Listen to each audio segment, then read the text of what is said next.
Pass మార్కులు పడ్డాయి, pass అంతే, జస్ట్ పాసు. బార్డర్లా మన చిన్నప్పుడు 35 మార్కులకు పాస్ అయితే 35కు 35 వచ్చినావా గట్ల వచ్చింది ఇప్పుడు రిజల్ట్. మున్సిపాలిటీ మేమే కైవసం చేసుకుంటే వాడిని గుంజుకొచ్చుకొని వీని గుంజుకొచ్చుకొని వీని ఎత్తుకొచ్చుకొని వాని ఎత్తుకొచ్చుకొని చేసుకుని లెక్కకు రావు. ప్రజాస్వామ్యంగా ప్రజలు ఓటేసి గెలిపించిన కౌన్సిలర్లు ఎంత అనేది లెక్క తీస్తే గిడ బయటపడతారు. లెక్క దొరికిపోయింది కదా. సో అన్న 51 మార్కులతో పాస్ అయ్యాడు. ఎలక్షన్ కమిషన్ వెబ్సైట్ లో సో ఇక ఈ 116 సంబంధించిన ప్రతి ఒక్క రిజల్ట్ ఉంది. మీకు మేజర్గా ఏమైనా కావాలంటే చూసుకోవచ్చు. కొన్ని ఫుల్ డేటా ఇచ్చారు, కొన్ని ఇయ్యలే. సో ఇప్పుడు ఆదిలాబాద్ వచ్చేసి ఇక్కడ వీళ్ళు ఇచ్చిన డేటా ప్రకారం నేను చెప్తున్నా 21 బీజేపీకి వచ్చినాయి, 11 కాంగ్రెస్కి వచ్చినాయి, 6 బీఆర్ఎస్ ఎంఐఎం వచ్చినాయి. ఇలా సింగిల్ గా మెజార్టీ రాలే. 21 అంటే దాదాపుగా 50 అంటే 25 రావాలి, కానీ 21 వచ్చింది, 4 తక్కువ వచ్చినాయి. ఇండిపెండెంట్లు 5 ఉన్నారు. ఈ 5గురిని ఇప్పుడు ఇటు గుంజుకొస్తేనే ఇప్పుడు వాళ్ళకు ఆప్షన్ ఉన్నట్లు లెక్క. ఈ 5గురు ఇటు గుంజుకొస్తేనే ఆప్షన్ ఉన్నట్లు లెక్క, ఇండిపెండెంట్లు ఉన్నారు కాబట్టి. సో ఇది ఆసిఫాబాద్ తర్వాత కుమరం భీం ఆసిఫాబాద్ అట 20 ఉన్నాయి, 7 కాంగ్రెస్కి వచ్చినాయి, 9 బీఆర్ఎస్కి వచ్చినాయి. ఇక్కడ నైతికంగా మాత్రం బీఆర్ఎస్ గెలిచింది. కాగజ్ నగర్ లో 30 ఉన్నాయి నైతికంగా. మరి ఇక్కడ బీఆర్ఎస్ కూడా పోటాపోటీ అయితే రాలే. బెల్లంపల్లి 34, 14 కాంగ్రెస్, టీడీపీ కూడా ఉందట ఇక్కడ. మరి ఇదేందో నేను అడిగిలే, టీడీపీ కూడా 14 గెలిచిందట. తర్వాత చెన్నూరు 18 ఉంటే 11 కాంగ్రెస్ గెలిచింది. BJP, CPM, Congress, all India, MIM, TDP. Okay, YCP కూడా పోటీ చేసినట్ట. మరి ఇదే పోటీ చేస్తున్నాను నాకు తెలియదు. మంచిర్యాలలో క్యాతన్పల్లి అట 22, ఇందులో బీఆర్ఎస్ 10 వచ్చింది. యావరేజ్గా అయినా కూడా వేయనట్టే. మంచిర్యాల మున్సిపల్ కార్పొరేషన్ లో కాంగ్రెస్ కు 44 వచ్చినాయి, ఇందులో అఖండమైన మెజార్టీతో గెలిచిందని చెప్పవచ్చు. ఇది మంచిర్యాల మున్సిపల్ కార్పొరేషన్. ఇక కార్పొరేషన్ లో చూసుకుంటే నెక్స్ట్ నిజామాబాద్ లో ఇలా ఫుల్ టు ఫుల్ ఇవ్వలేదు, 49 ఇచ్చింది ఇలా. సో ఇప్పటి వరకు బీజేపీ 24 వచ్చింది.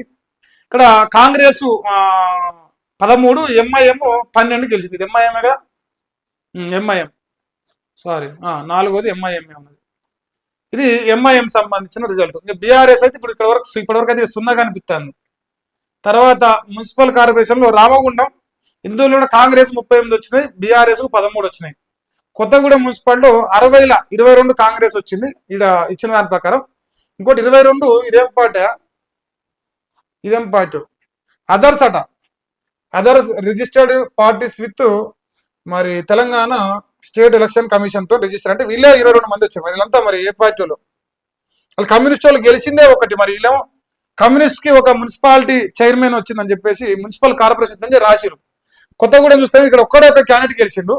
మరి 22 మంది అది మరి ఏ పార్టీలో మరి ఫార్వర్డ్ బ్లాక్ ఇంకోటో అది ఎలక్షన్ కమిషన్ రిజిస్టర్ అయిన వాళ్ళు గెలిచిరట. తర్వాత కార్పొరేషన్ల ప్రధానంగా చూడాల్సింది కరీంనగర్ 26 ఇక్కడ చూపిస్తూ 66లో 23 చూపిస్తుంది. ఇక్కడ 49 కౌంట్ అయినాయి, ఇంకా 11 మరి ఇందులో అప్డేట్ చేయలేదు. సో కాంగ్రెస్ కు 11, ఎంఐఎం కు 3 వచ్చినాయి, బీఆర్ఎస్ కు 5 వచ్చినాయి. వీళ్ళు ఇస్తున్న డేటా. ఇంకా మిగిలిన 11 ఇలా కలపాలి. మరి అదర్స్ 6 వచ్చిరు. ఇలా అదర్స్ లా 3 ఆల్రెడీ బీజేపీతోని ఆల్రెడీ కార్యకర్తలుగా ఉన్న వాళ్ళే ఇండిపెండెంట్ గా పోయి టికెట్ రాకపోతే పోటీ చేశారు. సో వాళ్ళు ఆటోమేటిక్గా ఇలా 3 కలుస్తారు. ఈ 6గురిని దాదాపుగా తీసుకునే అవకాశం కనిపిస్తుంది. 30 సీట్లు అయితే ఇండిపెండెంట్గా వచ్చినాయి మనం చూసిన దాని ప్రకారం. ఇంకేమున్నాయా? ఏదయా మా రాజన్న రాజ్యాంగం కూడా చూపిద్దునా, అది కూడా చూపిస్తా. నల్గొండ మున్సిపల్ కార్పొరేషన్ లో 27 కాంగ్రెస్ కు వచ్చినాయి, బీజేపీకి 4 వచ్చినాయి, ఎంఐఎం కు 2 వచ్చినాయి, బీఆర్ఎస్ కు 9 వచ్చినాయి. ఇక టోటల్ గా ఇద్దరు ఇండిపెండెంట్ గెలిచారు. 48కి 48 ఫైనల్ అయిపోయినాయి. ఇందులో కూడా మంచి అంటే ఉత్సవ పోసి పెట్టినా ఇంకేం పోసి పెట్టినా మనం ఏం మారామన్నమాట. ఓట్లకు ఫైల్ చాలు, ఓటుకు నోటు కేసులు నడుస్తాయి అక్కడ. సో దాని ప్రకారం ఆయన 27 వచ్చిందట. అయిపోయినాయి కార్పొరేషన్లు. ఇంతేనా కార్పొరేషన్లు ప్లస్ అన్ని మున్సిపాలిటీలు ఇంతవరకు కేసు.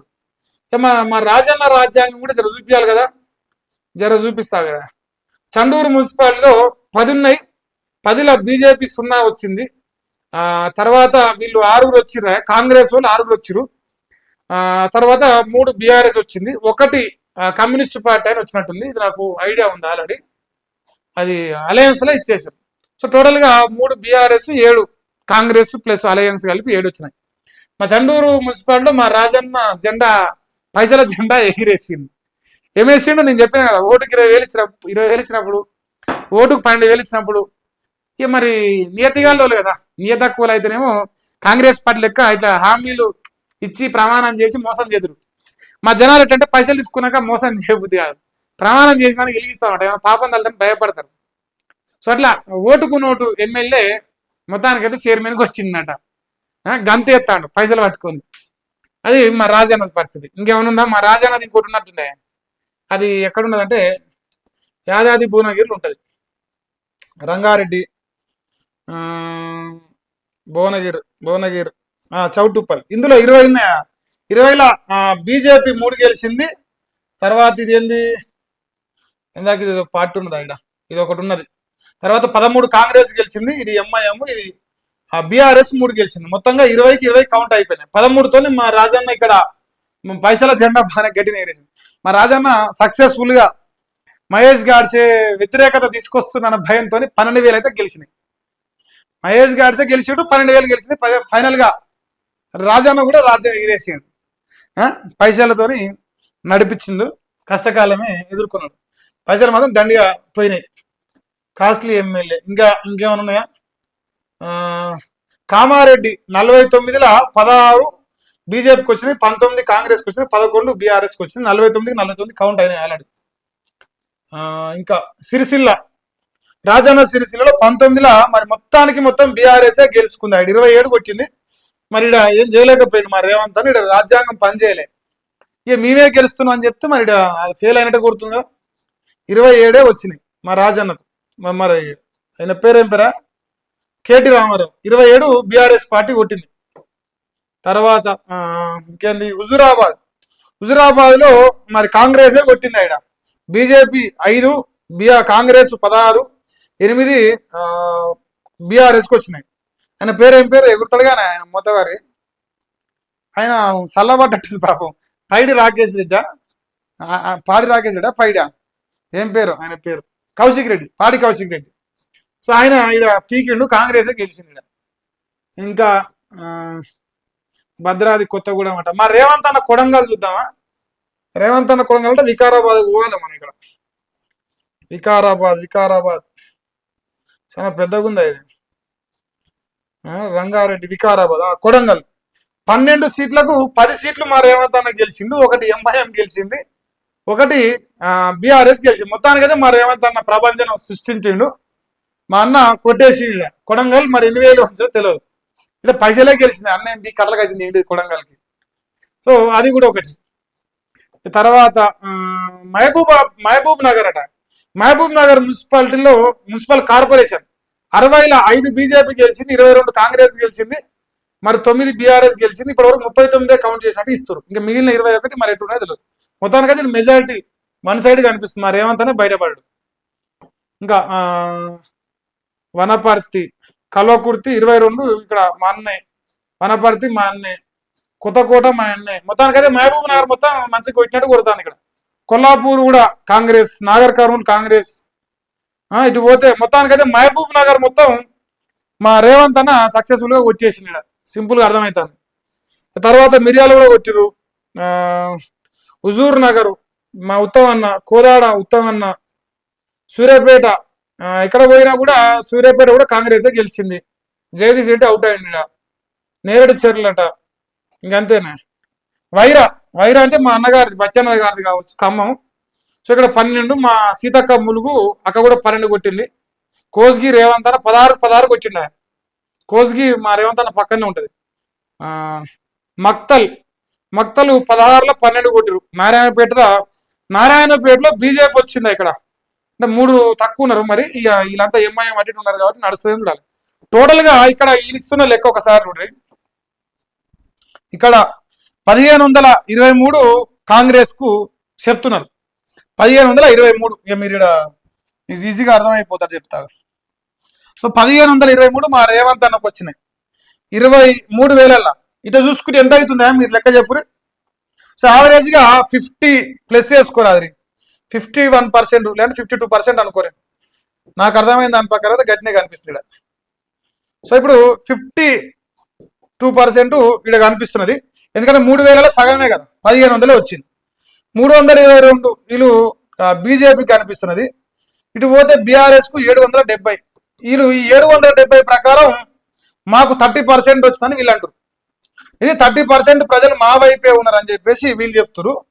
1523 ప్రకారం ఇక్కడ అంటారు. ఇక మరి ఇంకా కౌంటింగ్ చేయని వచ్చేసి 178 ఉన్నాయి అప్పటికి. 178 ఇంకా కౌంటింగ్ చేయాల్సి ఉన్నాయి.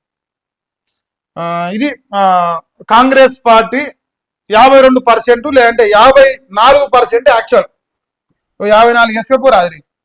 పాస్ మార్కులు వచ్చినాయి. ఏం చెప్తున్నా ఇప్పుడు ఆయన 81 మున్సిపాలిటీలు నాకే వచ్చినాయి, 5 మున్సిపల్ చైర్పర్సన్ అంటారు, మున్సిపల్ కార్పొరేషన్ నాకే వచ్చినట్టు. ఇక్కడ అసలు లెక్క చూస్తేనేమో 1523, 2,996 గాను 1523 వచ్చినాయి. 3,000 ఉన్నాయి అనుకోరు యావరేజ్ గా. 3,1500 ఎంతనే మీరు చెప్పురా లెక్క? సగమే కదా, సగం కొట్టి ఇక నేను 90% అంటాను. ఇందాక 65% చెప్పిన. అలా ఇది మన వెలుగు పత్రిక రాసిన దాని ప్రకారం. నేను అందుకే అది పెద్ద దొంగ నా కొడుకాడు, వాడి పేపర్ నమ్మొద్దు, రేపు పొద్దుగాల చూద్దామని చెప్తున్నాను. ఇంకా అందుకే రేపు పొద్దుగాల అయితే ఇంకా మిగిలిన ఈ 178 కూడా రేపు ఫైనల్ ఇచ్చేస్తాడు. ఇక అసలు లెక్క బయట పడిపోతుంది. కాంగ్రెస్ పార్టీ మేము ఉద్ధరించినాం, మేము కడలు కట్టినాం, మేము పొడిచినాం అని చెప్పేది ఏంటంటే వాళ్ళు పీక్కొచ్చి కడలు కట్టింది 55%. 51 నా లెక్క. 23 కదా ఎక్స్ట్రా, 29 ఎక్స్ట్రా అనుకోరు. 51, 52 పాస్ మార్కులు పడ్డాయి.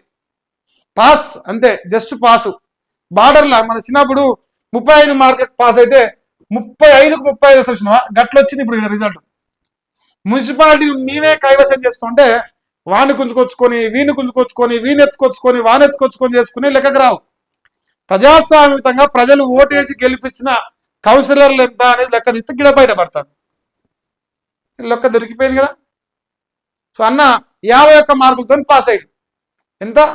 51 అంతే. మళ్ళీ మీరు ఎక్కువ అనుకోకుండా. ఇది కాంగ్రెస్ పార్టీ సాధించిన ఘనత, మా రేవంత్ అన్న ఘనత. ఇది వెబ్సైట్ చెప్తుంది, ఎలక్షన్ కమిషన్ది.